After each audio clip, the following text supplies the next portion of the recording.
Action. He could be in the back, like in the corner, like trying to climb from inside the water, like just struggling. That was the shallow end. Cut. In the very beginning of this brainstorming session for the Zahn Technik shoot, we were thinking about like how can we make this outside of the dentist's office? And I was like, okay, like their whole thing is making dentistry easier. Like what if we put a dental chair on the beach and did something like that?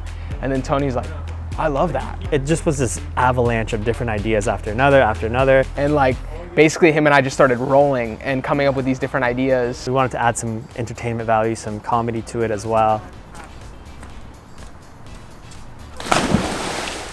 Literally, we wrote the script in the middle of September.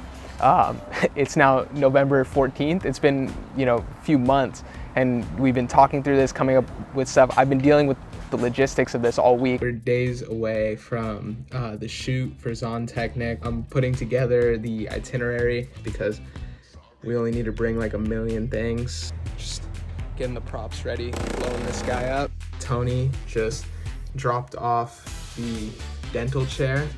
I get to put those together. He's gonna build the chair, actually, maybe. I got this. Hiring actors. This is great. Why? It's my dental baby. Woo! He's good. It's perfectly on a tissue. Trying to find a location. Been constant communication with the client. Yeah, something like that. Yeah, there you go. Very nice, Something like a resort feel.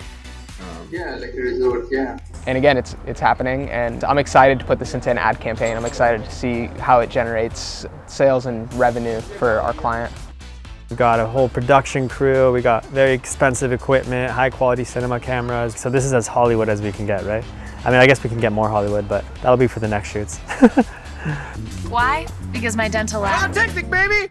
Woo! Zahn Technik makes dentistry feel like a vacation.